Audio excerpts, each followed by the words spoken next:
Hello and hi friends, welcome back to Krishna's tutorials.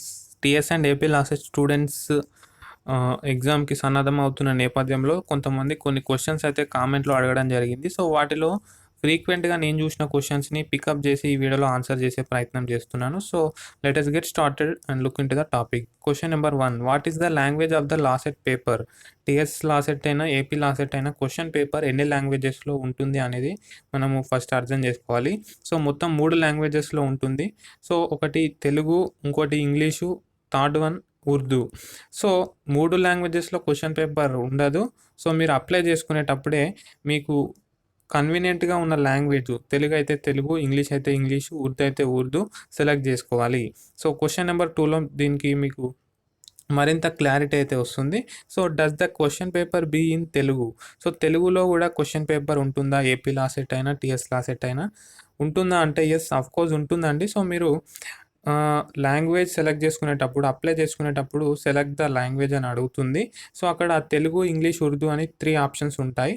అక్కడ radio buttons ఉంటాయన్నమాట. So మీరు English మీద click చేస్తే మీ యొక్క క్వశ్చన్ పేపర్ అనేది ఇంగ్లీష్ అండ్ తెలుగులో ఉంటుంది.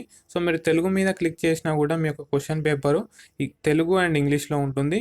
మీరు ఉర్దూ మీద క్లిక్ చేస్తే మీ యొక్క క్వశ్చన్ పేపరు ఉర్దూ అండ్ ఇంగ్లీష్లో ఉంటుంది. సో ఇంగ్లీష్ లాంగ్వేజ్ అనేది కామన్ అనమాట. సో ఇంగ్లీష్తో పాటు మీరు సెలెక్ట్ చేసుకున్న లాంగ్వేజ్ అయితే ఉంటుంది. సో ఒకవేళ మీరు ఇంగ్లీషే సెలెక్ట్ చేసుకుంటే తెలుగులో వస్తుంది. So that that that point you should understand. Then question number 3, is LAWCET online exam or offline exam? So ఇంకా నేను ఈ పాయింట్కి సంబంధించిన విషయాలు చాలా వీడియోస్లో చెప్పినప్పటికీ కొంతమంది న్యూ స్టూడెంట్స్ మళ్ళీ అడుగుతున్నారు. సో ఏదేమైనప్పటికీ లాసెట్ వచ్చేసి మనకు ఆన్లైన్ ఎగ్జామ్ అండి. సో సిబిటి అంటాము, కంప్యూటర్ బేస్డ్ టెస్ట్.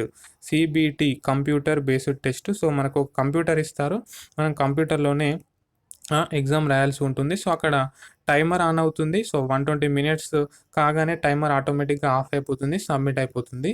సో దానికి సంబంధించిన ప్రొసీజర్ ఏ విధంగా ఉంటుంది, ఎగ్జామ్ హాల్కి ఎంటర్ అయ్యే దగ్గర నుంచి కంప్యూటర్లో ఏ విధంగా ఆన్సర్స్ అటెంప్ట్ చేయాలి, మరియు ఎగ్జామ్ హాల్ నుంచి బయటకు వచ్చేంత వరకు మీరు తీసుకోవాల్సిన టిప్స్ అండ్ టెక్నిక్స్ అన్నీ కూడా ఒక వీడియోలో ఎక్స్ప్లెయిన్ చేశాను లాస్ట్ ఇయర్ స్టూడెంట్స్కి. సో ఆ వీడియో లింక్ కింద డిస్క్రిప్షన్ బాక్స్లో ఇస్తాను, ఒకసారి చూడండి. మీకు కూడా ఒక ఐడియా అయితే వస్తుంది. Question number 4, does Vijetha competition topics are enough to crack LAWCET? So ప్రీవియస్గా మనం విజేత కాంపిటీషన్ బుక్ని బేస్ చేసుకొని లాసెట్లో ఉన్న 3 సెక్షన్స్లో ఉన్న సబ్ టాపిక్స్ ఏంటి అనేవి ఇన్ డీటెయిల్గా చూసాం. సో ఒక స్టూడెంట్ అడిగారు, సో ఈ టాపిక్స్ చదివితే మనం లాసెట్ని ఈజీగా క్రాక్ చేయొచ్చు అని చెప్పేసి అడిగారు. సో అలా చెప్పలేమండి. సో విజేత కాంపిటీషన్తో పాటు మీరు చాలా అవేర్నెస్ అయితే కలిగి ఉండాలి. ముఖ్యంగా కరెంట్ అఫైర్స్తో కూడా మీ యొక్క ర్యాంక్ అనేది డిసైడ్ అవ్వబడుతుంది. సో విజేత కాంపిటీషన్తో పాటు మీరు కరెంట్ అఫైర్స్ కూడా ప్రాపర్గా ఫాలో అవ్వండి. అదేవిధంగా మీరు LAWCET 3 years plus 5 years question papers practice చేయండి. 2 తెలుగు రాష్ట్రాల క్వశ్చన్ పేపర్స్ మీరు ప్రాక్టీస్ చేయండి. దాంతోపాటు 2020 బిఫోర్ క్లాట్ క్వశ్చన్ పేపర్స్ ఉంటాయి కదా, సో ఆ క్వశ్చన్ పేపర్స్ కూడా మీరు ఒకసారి ప్రాక్టీస్ చేయండి. సో క్లాట్ 2020 అవసరం లేదు, అది మనకు కాంప్రహెన్సివ్ బేస్డ్ క్వశ్చన్స్ అడగడం జరిగింది. సో మనకు అంత ఇన్డెప్త్గా లాసెట్లో అడగారు. సో 2019 ప్రియార్ క్వశ్చన్ పేపర్స్ మీరు క్లాట్వి చూడండి. That will also help you in getting good rank. Okay, అది.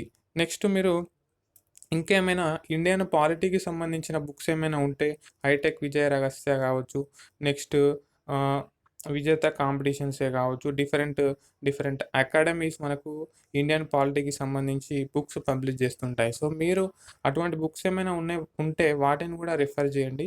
వీలైనన్ని ఎక్కువ ప్రీవియస్ ఇయర్ పేపర్స్ సాల్వ్ చేస్తూ ఉండండి. మోడల్ పేపర్స్ అన్నీ కూడా సాల్వ్ చేయండి. గూగుల్లో మీరు క్విజెస్ మనకు అవైలబుల్గా ఉంటాయి ఫ్రీగా. కాన్స్టిట్యూషన్ మీద, ఇండియన్ పాలిటీ మీద, లీగల్ యాప్ట్యూడ్ మీద, జీకే మీద, కరెంట్ అఫైర్స్ మీద. సో అవన్నీ కూడా మీరు ప్రాక్టీస్ చేయాలి. సో ఊరికే రాదు, ఓన్లీ విజేత కాంపిటీషన్ బుక్ చదివి అక్కడ పెట్టేస్తే మీకు మంచి ర్యాంక్ వస్తుందని గ్యారంటీ ఇవ్వలేము. సో మీరు కంటిన్యూయస్గా కాన్స్టాంట్గా డెడికేషన్తో మంచి గుడ్ అటెంప్ట్ ఇచ్చినట్లయితే తప్పకుండా మంచి ర్యాంక్ మీకు సొంతం అవుతుంది.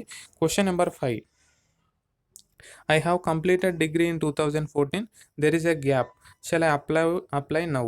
సో 2014లో డిగ్రీ కంప్లీట్ చేసుకున్నాను, తర్వాత నేను పరిస్థితులకు అనుగుణంగా జాబ్ చేశాను, సంథింగ్ చేశాను. గ్యాప్ అయితే వచ్చింది. ఇప్పుడు మళ్ళీ నేను నా ఎడ్యుకేషన్ కొనసాగించాలనుకుంటున్నాను. లాసెట్ అప్లై చేసి ఎల్ఎల్బీ చేయొచ్చా అని అడుగుతున్నారు. సో, అందులో ఎటువంటి ప్రాబ్లమ్ అయితే ఏం లేదండి. మీరు గ్యాప్ సర్టిఫికేట్ తర్వాత మీరు ఏ కాలేజ్‌లో ఎల్ఎల్బీ అడ్మిషన్ తీసుకుంటారో, ఆ కాలేజ్‌లో గ్యాప్ సర్టిఫికేట్ అయితే కంపల్సరీగా సబ్మిట్ చేయాల్సి ఉంటుంది. సో, యాస్ ఆఫ్ నౌ మీరు లాసెట్‌కి అప్లై చేసుకోవచ్చు. ఎటువంటి ప్రాబ్లమ్ అయితే ఏం లేదు. Question number 6.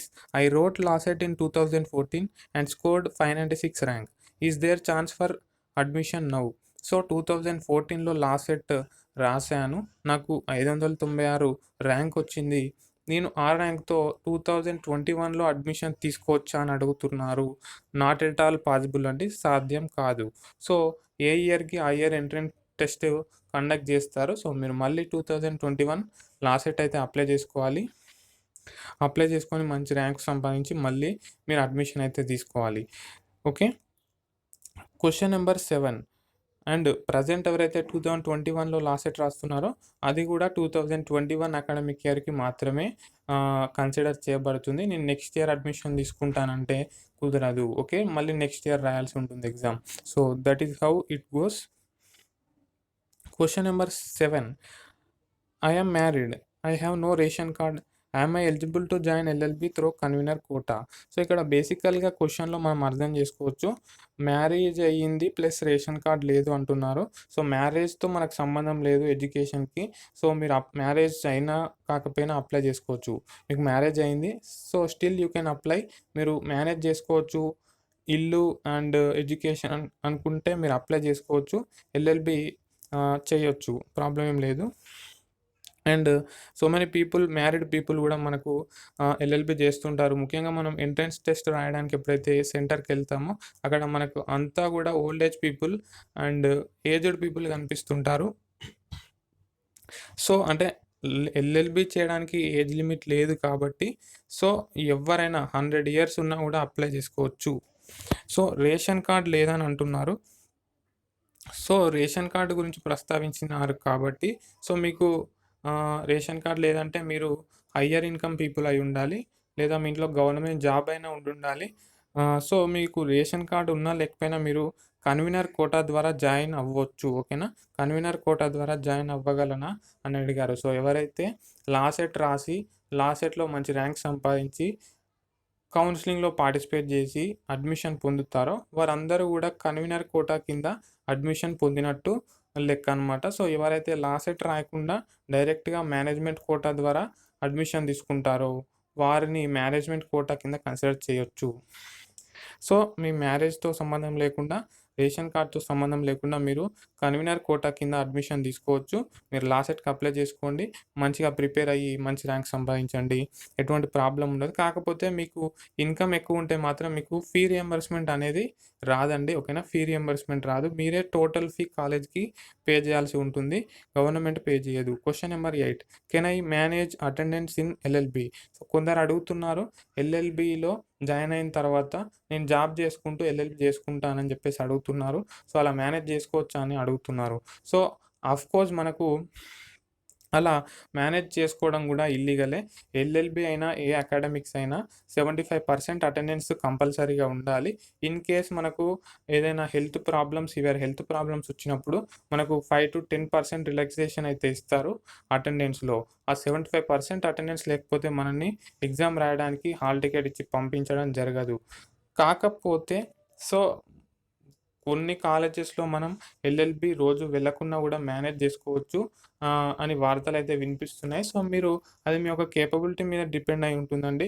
And of course colleges మనకి morning most of the colleges మనకి మార్నింగ్ 8-9 నుంచి ఆఫ్టర్‌నూన్ 1-2 వరకే ఉంటాయి. హాఫ్ డేనే ఉంటాయి కాబట్టి ఎల్ఎల్బి కాలేజెస్. సో మీరు అటు జాబ్ చూసుకుంటూ అప్పుడప్పుడు కాలేజ్‌కి వెళ్తూ కూడా మీరు అటెండెన్స్ మేనేజ్ చేసుకోవచ్చు. లేదా మీరు ఆహ్, ఈ వార్తలు వినిపిస్తున్నట్టుగా మేనేజ్ కూడా చేసుకోవచ్చు. సో అది మీ యొక్క కేపబిలిటీ మీద డిపెండ్ అయి ఉంటుంది.